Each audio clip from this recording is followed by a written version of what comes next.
नमस्कार। आज हम दक्षिण भारत के एक बहुत ही शानदार साम्राज्य की कहानी में गहराई तक उतरेंगे। हाँ, बात हो रही है विजयनगर साम्राज्य की। बिल्कुल। हाँ, मतलब देखेंगे कि कैसे इसका उदय हुआ, कौन लोग थे इसके पीछे, और फिर अंत कैसे हुआ। तो हमारा मिशन साफ है, इसके बनने से लेकर इसके प्रमुख शासक, उनका प्रशासन, संस्कृति और आखिर में पतन तक की पूरी कहानी। और ये सब शुरू होता है उस समय जब दिल्ली सल्तनत, खासकर तुगलक वंश, दक्षिण में थोड़ा कमजोर पड़ रहा था। और इसी खालीपन में दो बड़ी ताकतें उभरी, विजयनगर और बहमनी सल्तनत। हाँ, और ये याद रखना भी जरूरी है, जैसा स्रोत बताता है, कि ऐसा नहीं था कि पृथ्वीराज चौहान के बाद हिंदू शासन पूरी तरह खत्म हो गया था। कई और राजवंश भी थे और विजयनगर उनमें से एक बहुत बहुत शक्तिशाली बनकर उभरा। बिल्कुल। तो चलिए शुरू करते हैं एकदम शुरुआत से। कैसे बनी इसकी नींव? कौन थे वो लोग? कहानी शुरू होती है 1336 में। दो भाई थे, हरिहर और बुक्का राय। हाँ। इनकी अपनी कहानी भी बड़ी दिलचस्प है। पहले ये वारंगल के जो काकतीय राजा थे, उनके यहाँ सैन्य अधिकारी थे, बाद में मंत्री भी बने। और फिर दिल्ली सल्तनत से सामना हुआ। हाँ, मोहम्मद बिन तुगलक की सेना ने हमला किया और ये दोनों भाई बंदी बना लिए गए। और स्रोत कहता है कि उन्हें इस्लाम कबूल करना पड़ा। हाँ, ऐसा जिक्र है। और कुछ समय के लिए उन्होंने तुगलकों के अधीन, मतलब उनके जागीरदार की तरह, दक्षिण में जनरल का काम भी किया। लेकिन फिर उनकी मुलाकात हुई गुरु विद्यारण्य से। और वो एक टर्निंग पॉइंट था। गुरु विद्यारण्य, उनका क्या रोल था? उन्होंने ही इन्हें प्रेरित किया। स्रोत के मुताबिक उन्होंने समझाया कि इस्लाम अपनाना शायद सही नहीं था और उन्हें दक्षिण में तुगलक असर को रोककर एक स्वतंत्र हिंदू साम्राज्य बनाना चाहिए। अच्छा, इसी प्रेरणा से उन्होंने इस्लाम छोड़ा और 1336 में तुंगभद्रा नदी के किनारे विजयनगर शहर की नींव रखी। विजयनगर मतलब जीत का शहर। लेकिन उस समय तो वहां पहले से ही दूसरे राज्य थे। होयसल, मदुरई के सुल्तान आसान तो नहीं रहा होगा। नहीं, चुनौतियां तो थीं। पर हरिहर और बुक्का, वो काफी चतुर थे। उन्होंने दक्षिण की इन सल्तनतों के आपसी झगड़ों का फायदा उठाया। पहले 10 साल में ही होयसल राज्य का बड़ा हिस्सा इनके कब्जे में आ गया। और मदुरई? हाँ, अगले करीब 30 सालों में मदुरई सल्तनत को भी जीत लिया और राजधानी बनी विजयनगर। यानी आज का हम्पी, जो यूनेस्को वर्ल्ड हेरिटेज साइट है। बिल्कुल वही शानदार जगह है। हम्पी का नाम आते ही भव्यता का एहसास होता है। अच्छा, जरा इसकी लोकेशन और पड़ोसियों, खासकर बहमनी सल्तनत से इसके रिश्ते पर बात करते हैं। ये झगड़ा इतना लंबा क्यों चला? लगभग 200 साल। हाँ, देखिए, विजयनगर कृष्णा नदी के दक्षिण में फैला था। आज का कर्नाटक, आंध्र, तमिलनाडु का काफी हिस्सा। और ठीक उत्तर में था बहमनी सल्तनत। और इन दोनों के बीच करीब 200 साल तक लड़ाई चली। वजह क्या थी? मुख्य रूप से 3 वजह थी, जो सीधे सीधे जमीन और व्यापार से जुड़ी थीं। अच्छा, कौन सी? पहली और सबसे अहम वजह थी रायचूर दोआब। ये कृष्णा और तुंगभद्रा नदियों के बीच का इलाका था, बहुत ज्यादा उपजाऊ। तो जमीन के लिए लड़ाई? हाँ, दोनों ही इसे चाहते थे। दूसरी वजह थी कृष्णा गोदावरी डेल्टा। ये भी उपजाऊ था और यहाँ के बंदरगाह व्यापार के लिए बहुत जरूरी थे। और तीसरी? तीसरी वजह थी कोंकण तट पर कंट्रोल, मतलब पश्चिमी तट। ये व्यापार के लिए, खासकर अरब से आने वाले घोड़ों के लिए बहुत अहम था। घोड़े क्यों इतने जरूरी थी? सेना के लिए, अच्छी घुड़सवार सेना मतलब मजबूत सेना, तो घोड़ों के व्यापार पर जिसका कब्जा उसे फायदा। स्रोत में 4 वंशों का जिक्र है। हाँ बिल्कुल, 4 मुख्य राजवंश थे, संगम, सालूव, तुलुव और फिर अरविदु। और दिलचस्प बात यह है कि सत्ता अक्सर अंदरूनी कलह से बदलती थी। मतलब कोई बाहरी हमला नहीं, बल्कि कोई ताकतवर मंत्री या सेनापति ही राजा को हटाकर अपने वंश की शुरुआत कर देता था। ये तो बड़ी बात है। और इनके धार्मिक झुकाव में भी कुछ फर्क था। हाँ, एक पैटर्न दिखता है। स्रोत बताता है कि पहला वंश संगम शैव था, शिव के उपासक। लेकिन बाद के जो 3 वंश थे, सालूव, तुलुव और अरविदु, वो वैष्णव थे, विष्णु के उपासक। ये उस समय के धार्मिक माहौल को भी दिखाता है। चलिए पहले वंश संगम पर आते हैं। हरिहर और बुक्का के बाद कौन से शासक महत्वपूर्ण रहे? हरिहर प्रथम और बुक्का राय प्रथम के बाद साम्राज्य मजबूत होता गया। बुक्का राय के समय 1367 में बहमनी से मुदगल की लड़ाई हुई। इसमें विजयनगर की हार हुई। और स्रोत बताता है कि बहमनी सेना ने शायद पहली बार दक्षिण में तोपखाने का असरदार इस्तेमाल किया था। तोपखाना, यानी टेक्नोलॉजी बदल रही थी युद्ध में। फिर हरिहर द्वितीय का नाम आता है। हरिहर द्वितीय 1377-1404 काफी ताकतवर शासक निकले। उन्होंने बहमनी से गोवा और बेलगाम जैसे इलाके छीन लिए। ये तो व्यापार के लिए अहम रहे होंगे। हाँ बिल्कुल। और उन्होंने श्रीलंका तक भी एक नौसैनिक अभियान भेजा था। वारंगल और बहमनी ने मिलकर भी उन्हें चुनौती दी, पर वो साम्राज्य को संभालने में कामयाब रहे। फिर देवराय प्रथम, इनके समय में तो हार हुई थी ना बहमनी सुल्तान फिरोज शाह से? हाँ, शुरुआत में देवराय प्रथम को फिरोज शाह बहमनी से हारना पड़ा। यहां तक कि शांति के लिए उन्हें अपनी बेटी की शादी फिरोज शाह से करनी पड़ी और दहेज में बंकापुर का किला देना पड़ा। ओह, लेकिन कहानी यहीं खत्म नहीं हुई। नहीं, बिल्कुल नहीं। देवराय प्रथम ने बाद में पासा पलटा। उन्होंने वारंगल राज्य से संधि की और फिर मिलकर फिरोज शाह बहमनी को हराया। इससे कृष्णा नदी डेल्टा का वो जरूरी इलाका विजयनगर के कंट्रोल में आ गया। और उन्होंने कुछ निर्माण कार्य भी करवाए, सिंचाई वगैरह? हाँ, उनका एक बड़ा काम था सिंचाई पर ध्यान देना। तुंगभद्रा और हरिद्रा नदियों पर बांध बनवाए। इससे खेती को बहुत फायदा हुआ। और इसी समय वो इटली के यात्री निकोलो डे कॉन्टे आए थे? हाँ, 1420 के आसपास निकोलो डे कॉन्टे। उन्होंने राजधानी हम्पी की बहुत तारीफ की है, उसके आकार की, भव्यता की और खासकर वहां के वाटर मैनेजमेंट सिस्टम की। नहरें, तालाब, बांध। देवराय प्रथम ने हम्पी में वो मशहूर 1000 राम मंदिर भी बनवाया। उसकी दीवारों पर रामायण के सीन हैं और साथ में उनकी अपनी जीतें भी दिखाई गई हैं। मल्लिकार्जुन मंदिर भी उन्हीं के समय का है। कमाल है, ये मंदिर तो आज भी देखे जा सकते हैं। अब बात करते हैं संगम वंश के शायद सबसे महान राजा की, देवराय द्वितीय। इनके बारे में क्या खास था? देवराय द्वितीय 1422 से 1446 हाँ। वो वाकई संगम वंश के शिखर थे। उनकी सबसे बड़ी समझदारी थी सेना को मॉडर्नाइज करना। उन्होंने देखा कि बहमनी सेना की ताकत उनके तीरंदाजों में है, खासकर मुस्लिम तीरंदाजों में। तो उन्होंने बड़ी संख्या में मुस्लिम तीरंदाजों को अपनी सेना में भर्ती किया। ये तो उस जमाने के हिसाब से बहुत आगे की सोच थी। बिल्कुल। और यही नहीं, उन्होंने अपने हिंदू सैनिकों को भी घोड़े पर बैठकर तीर चलाने की ट्रेनिंग दिलवाई, माउंटेड आर्चरी जिसे कहते हैं। ये मध्य एशिया की तकनीक थी और बहुत कारगर थी। और लड़ाई के मैदान पर? वहां भी कामयाब रहे। बहमनी सल्तनत से बंकापुर, मुदगल और सबसे बड़ी बात वो रायचूर दोआब वो वापस जीत लिया। इनके समय में भी कोई विदेशी यात्री आया? हाँ, फारस के राजदूत अब्दुल रज्जाक। उन्होंने विजयनगर के बारे में बहुत कुछ लिखा है, खासकर सेना के बारे में। उन्होंने सेना की संख्या 11 लाख बताई है। 11 लाख? हाँ, अब इतिहासकार मानते हैं कि ये शायद थोड़ी बढ़ा चढ़ाकर बताई गई संख्या हो, पर ये साम्राज्य की ताकत तो दिखाता ही है। यकीनन। और क्या जिक्र मिलता है इनके प्रभाव का? पुर्तगाली यात्री नूनेज ने लिखा है कि केरल, श्रीलंका, पुलिकट, यहाँ तक कि बर्मा यानी पेगू और मलाया तेनासरीम तक के शासक देवराय द्वितीय को नजराना या टैक्स भेजते थे। सोचिए कितनी पहुंच रही होगी। तो देवराय द्वितीय के समय विजयनगर वाकई अपने चरम पर था, लेकिन फिर संगम वंश का पतन क्यों शुरू हो गया? अक्सर यही होता है, एक महान राजा के बाद उत्तराधिकार का झगड़ा शुरू हो जाता है। देवराय द्वितीय के बाद अंदरूनी लड़ाई तेज हो गई। जो सामंत थे वो ज्यादा ताकतवर होने लगे, आजाद होने की कोशिश करने लगे। उत्तर से उड़ीसा के गजपति राजाओं के हमले भी बढ़ गए। धीरे धीरे साम्राज्य सिकुड़ने लगा। और इसी कमजोरी का फायदा किसी और ने उठाया। बिल्कुल। लगभग 1485 में संगम वंश के ही एक ताकतवर सेनापति या गवर्नर थे सालोव सिंह। उन्होंने कमजोर राजा को हटा दिया और खुद गद्दी पर बैठ गए। यहीं से शुरू हुआ सालोव राजवंश। सालोव वंश, ये कितने समय तक चला? ज्यादा नहीं, करीब 20 साल ही। सालोव नरसिंह और उनके बेटों ने कोशिश तो की व्यवस्था ठीक करने की, खोए इलाके वापस लेने की, लेकिन वो खुद भी एक और ताकतवर सेनापति के हाथों हार गए। फिर से तख्ता पलट कौन था इस बार? तुलुव नरस नायक। वो सालुव राजा के ही अधीन काम करते थे, लेकिन मौका देखकर उन्होंने सत्ता हथिया ली और यहां से शुरू हुआ तुलुव राजवंश। और इसी तुलुव वंश ने विजयनगर को दिया उसका सबसे महान, सबसे प्रसिद्ध शासक कृष्णदेवराय। कृष्णदेवराय।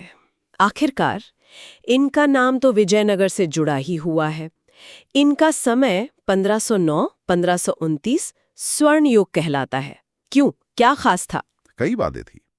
कृष्णदेवराय खुद एक असाधारण व्यक्ति थे, योद्धा भी, प्रशासक भी और कला साहित्य के बड़ी संरक्षक भी।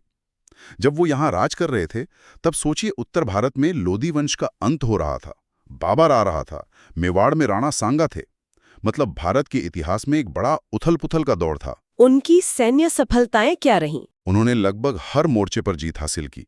बहमनी सल्तनत टूटकर जो राज्य बने थे, जैसे बीजापुर, गोलकुंडा, उनको हराया। उड़ीसा के गजपति राजाओं को हराया, उनसे उदयगिरी जैसे किले छीने। और सबसे बड़ी बात, 1520 में बीजापुर को बुरी तरह हराकर वो रायचूर दोआब वापस जीत लिया, जो इतने समय से झगड़े की जड़ था। हम्पी में कृष्णस्वामी मंदिर है उसकी दीवारों पर उनकी गजपति पर जीत का जिक्र भी है। और कूटनीति, डिप्लोमेसी, पुर्तगालियों से कैसे रिश्ते थे? बहुत अच्छे। कृष्णदेवराय ये समझते थे कि पुर्तगालियों से दोस्ती जरूरी है। क्यों? घोड़ों के लिए। हाँ, मुख्य रूप से घोड़ों के व्यापार के लिए। अच्छे अरबी घोड़े सेना के लिए जरूरी थे और पुर्तगाली इस व्यापार को कंट्रोल करते थे। उन्होंने पुर्तगालियों से संधि भी की।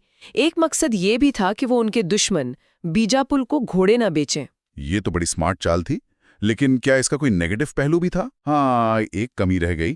कृष्णदेवराय ने जमीनी सेना पर तो खूब ध्यान दिया, पर एक मजबूत नेवी मतलब नौसेना बनाने पर उतना जोर नहीं दिया। इसका नतीजा ये हुआ कि पुर्तगाली धीरे धीरे समंदर पर, हिंद महासागर के रास्तों पर अपना कब्जा जमाते गए।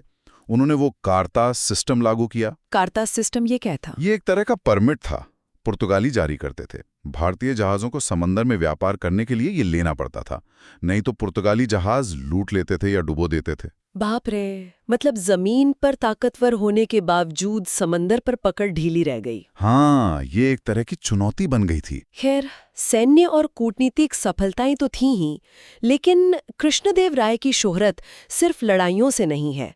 कला और साहित्य की बात करें, उन्हें आंध्र भोज भी कहते हैं। बिल्कुल, ये टाइटल ही बताता है कि कला और साहित्य से उन्हें कितना लगाव था। वो खुद तेलुगु और संस्कृत के बड़े विद्वान थे। तेलुगु में उन्होंने आमुक्तमाल्यद जैसा महाकाव्य लिखा और संस्कृत में जाम्बवती कल्याणम नाटक लिखा। और उनके दरबार के अष्टदिग्गज, उनके बारे में बताइए। हाँ, अष्टदिग्गज मतलब 8 महान कवि और विद्वान। ये कृष्णदेवराय के दरबार की शान थे। इन्होंने तेलुगु साहित्य को बहुत ऊंचा उठाया। ये सिर्फ कवियों का समूह नहीं था, ये तेलुगु भाषा में एक तरह का निवेश था, जिसने इसे क्लासिकल भाषा का दर्जा दिलाया। इनमें सबसे मशहूर कौन थे? सबसे प्रमुख थे अल्लासानी पिद्दन। उन्हें आंध्र कविता पितामह कहते हैं, मतलब तेलुगु कविता का पितामह। उनकी रचनाएं मनुचरितमो और हरिकथा सारामो आज भी पढ़ी जाती हैं। और हाँ, तेनाली रामकृष्ण, उनका नाम कौन नहीं जानता। उनकी चतुराई की कहानियां तो आज भी मशहूर हैं। वो भी इन्हीं 8 में से एक थे। इनके अलावा नंदी तिम्मन, धुर्जटी जैसे और भी बड़े कवि थे। सच में तेलुगु साहित्य का स्वर्ण युग था ये। वाकई कृष्णदेवराय का समय हर तरह से शिखर पर था।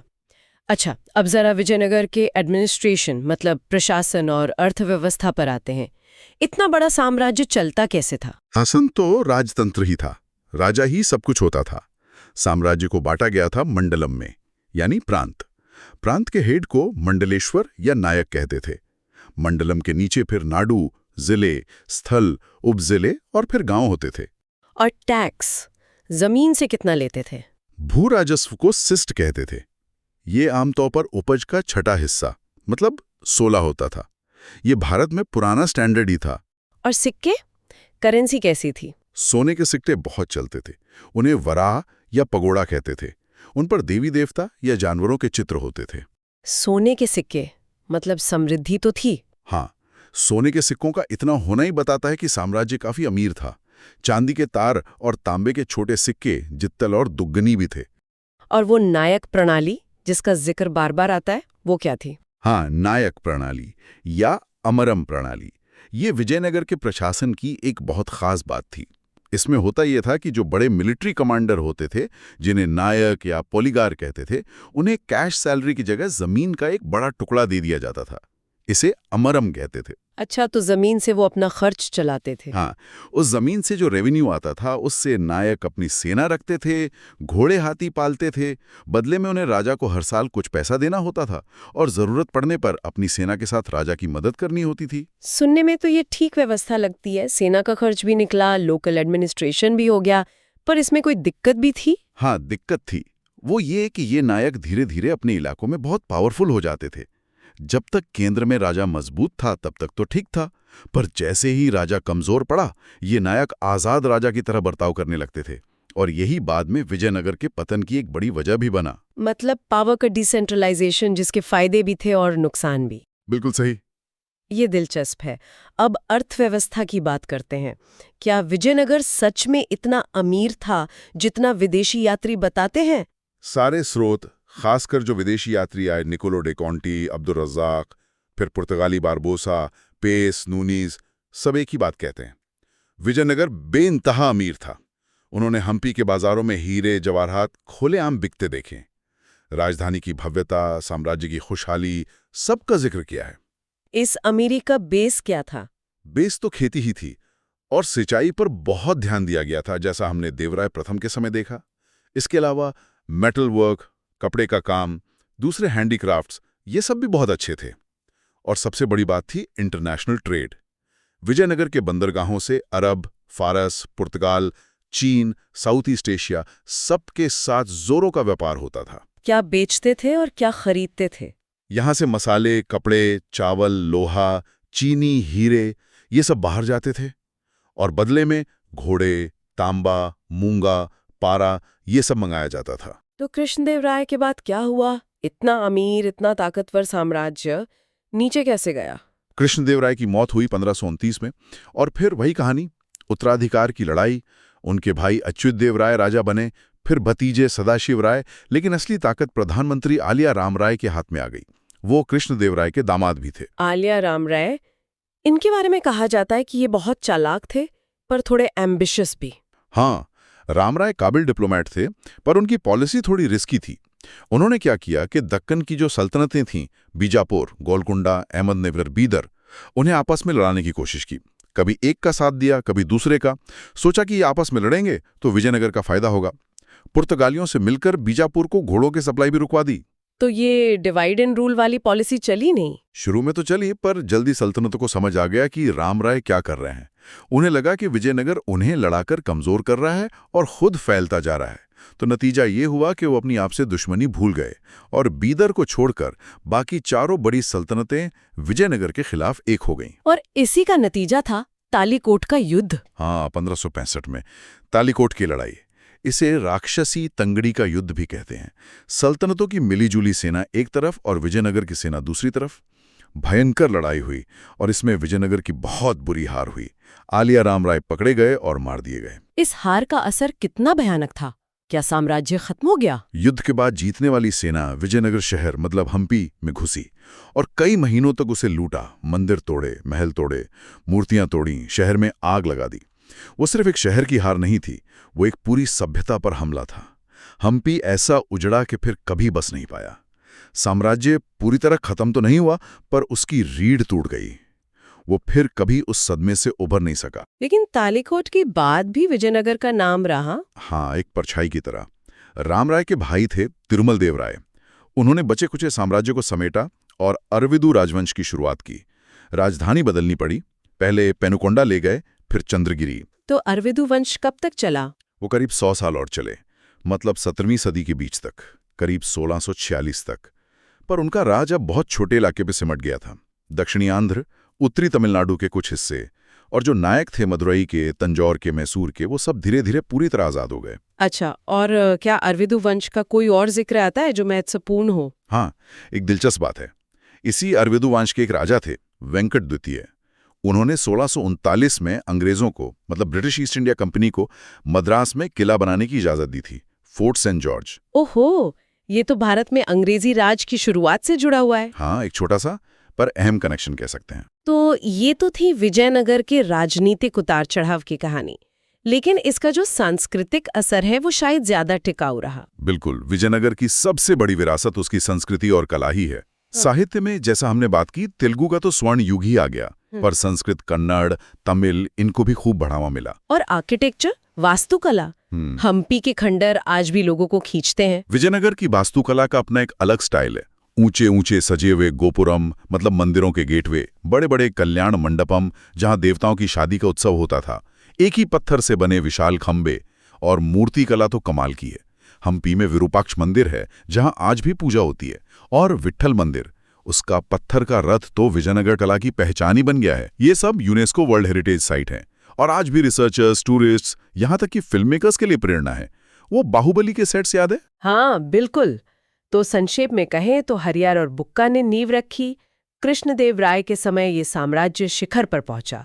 सैन्य ताकत, कला, साहित्य, हर लिहाज से हमने इसकी खास नायक प्रणाली को समझा, जिसके अपने फायदे भी थे और कमजोरियां भी।